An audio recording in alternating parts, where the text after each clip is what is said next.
अस्सलाम वालेकुम viewers, Sabiya health and beauty tips में आपको खुशामदीद कहती हूँ। कैसे हैं आप सब? उम्मीद है आप सब ठीक होंगे, खुश होंगे, आबाद होंगे। आज जो मैं आप लोगों के लिए ब्यूटी टिप्स लेकर आई हूँ वो है कि आप अपने बालों को किस तरह सॉफ्ट, शाइनी और स्मूथ कर सकते हैं। तो इसके लिए सबसे पहले तो आप लोगों को जिस चीज़ की ज़रूरत होगी वो मैं आपको बताती हूँ। बहुत सिंपल इंग्रेडिएंट्स हैं। इंशाल्लाह उम्मीद करती हूँ अगर आप यूज़ करेंगे इसको तो बहुत ज़्यादा और बहुत अच्छे आपको उसके बेनिफिट्स होंगे। अच्छा, उससे पहले इंग्रेडिएंट्स बताने से पहले मैं उन लोगों का बहुत बहुत शुक्रिया अदा करना चाहती हूँ जिन लोगों ने मेरे चैनल को सब्सक्राइब किया है, मेरी वीडियोस को लाइक करते हैं। उनका तहे दिल से बहुत बहुत शुक्रिया। और मेरे नए आने वाले जो व्यूअर्स हैं उनको मैं यही कहूँगी कि प्लीज़ मेरे चैनल को सब्सक्राइब कर दें, बेल आइकन को लाजमी दबा दें ताकि मेरी आने वाली वीडियो आपको जल्द अज जल्द मिल सके। और इंशाल्लाह मैं आने वाले दिनों में अपनी लाइव वीडियो के साथ आप लोगों के साथ हाजिर होंगी इंशाल्लाह।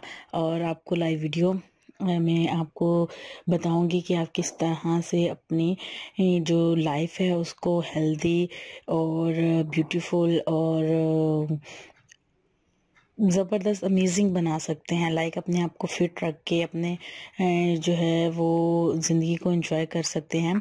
तो इसी तरह मेरे साथ जो है आप लोग इन टच रहिए ताकि मैं आप लोगों को जो है ये बता सकूं कि आप किस तरह से अपने फेस को, अपने आप को किस तरह फिट रख सकते हैं। अच्छा, तो आज हम बात करेंगे बालों की।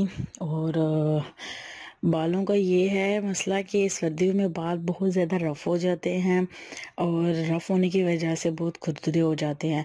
तो उनको स्मूथ शाइनी बनाने के लिए, नरम मुलायम और शाइन आ जाए बालों में, उसके लिए मैं आप लोगों का टिप लेकर आई हूँ। उम्मीद करती हूँ आप लोगों को अच्छी लगेगी।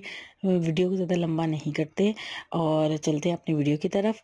जी, सबसे पहले तो आप ले लेंगे एलोवेरा जेल। एलोवेरा जेल आप जो है वो फ्रेश भी ले सकते हैं और इसके अलावा जो बोतल में होती है वो भी यूज़ कर सकते हैं। 2 टेबलस्पून आप लोगों ने एलोवेरा जेल लेनी है।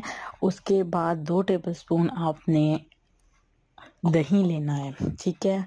और उसके साथ 1 जो चम्मच है वो शहद का लेना है। शहद का 1 चम्मच आप लेंगे। शहद जो है कोई सा भी यूज़ कर सकते हैं आप लोग। और इन तीनों चीज़ों को आप लोगों ने मिक्स करना है। मिक्स करके पतला सा जो है ये एक मास्क बन जाएगा। ये आपने अपने सर पर लगाना है और सर के जड़ों में लगाना है। जड़ों में लगाने के बाद इसको 1 घंटे के लिए छोड़ देना है। 1 घंटे बाद आपने इसको वॉश कर लेना है जैसे आप लोग करते हैं किसी भी शैम्पू से। जो भी आप शैम्पू यूज़ करते हैं, ये जो मेरे भाई हैं ये भी यूज़ कर सकते हैं और जो ख़वातीन हैं जिस मर्ज़ी एज की हैं वो भी यूज़ कर सकती हैं। और बस ज़्यादा छोटी एज की जो गर्ल्स हैं वो यूज़ नहीं कर सकती। लाइक 12 ईयर्स से अबव जो है गर्ल्स वो यूज़ कर सकती हैं। तो ये लगाने के बाद आपने जब शैम्पू करेंगे उसके बाद आप खुद ही फ़र्क फील करेंगे। इंशाल्लाह बहुत अच्छे इसके रिज़ल्ट हासिल होंगे। इंशाल्लाह हाजिर होते हैं नई वीडियो के साथ। Thank you so much and अल्लाह हाफिज़।